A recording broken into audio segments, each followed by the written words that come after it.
European Union member states have agreed to limit arms exports to Turkey, strongly condemning Ankara's ongoing military offensive in northeastern Syria.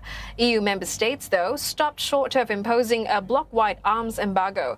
Now, this comes as Turkish President Tayyip Erdogan said his country will not back down and slammed the EU for criticism of its operation. And for more, we are joined by our correspondent Mia Alberti, in London. In Brussels. Mia, well, there's unified condemnation. It doesn't appear to have unified action.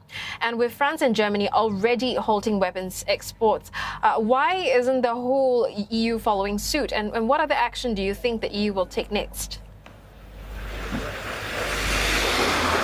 Well, this is like a checkers play going on inside the European Union, where you're seeing a lot of interest mixed up in this conflict. The EU as a bloc, for example, has an interest in maintaining good relationships with Turkey because of the migration agreement. That means that Turkey is holding 3.6 million refugees there instead of sending them into Europe. Then you have countries like Hungary, who do not want to see another refugee crisis in the country and are against sanctions and arms embargo because they don't want President Erdogan to move forward with that threat. At the same time, we have other countries, like you said, like Germany, France, but also Spain, Belgium and Austria, who have already halted their arms exports into the country because they've been targets of terrorist attacks, for example, and they are concerned that this operation will damage the fight against Daesh or the fight against the Islamic State in the country. So as you can see, a lot of interest. And then you also have Italy, who is one of the biggest arms exporters into Turkey, and they have not been able to stop their arms sales into the country because they have that big economic interest. So as you can see, a lot of plays, a lot of pieces in this game.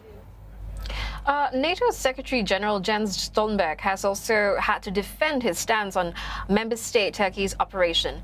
And he's also under pressure from some members of the organization's Parliamentary Assembly to be tougher with Ankara. Now, could you tell us more about that and how Turkey's offensive been affected by the military alliance?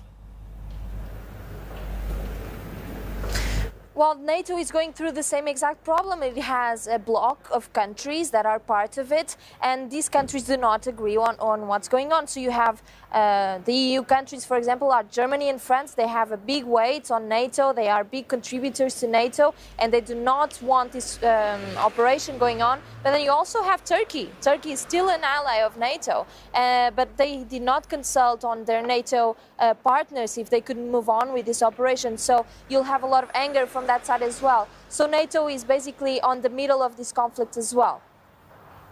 Now the Kurds are being forced to call Damascus and Russia for support to stem Turkey's offensive. Now this should be of concern to NATO and the EU, but will it spur action from both bodies? Well, the EU has been very careful in the way they mentioned the Kurds. Last week on a press conference here in Brussels, a spokesperson for the EU Council was asked, why isn't the European Union talking more about the Kurds? And they kind of deflected on the question.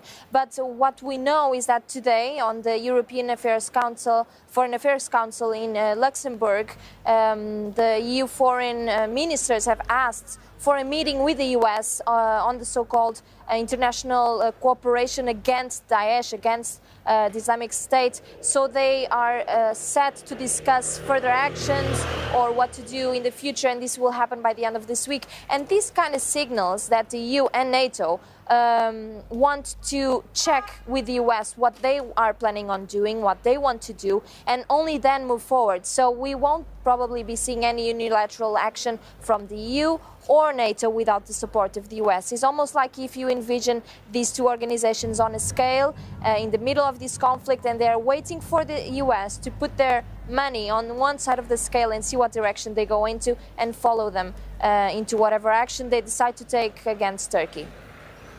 Thanks, Mia. That was Mia Alberti reporting from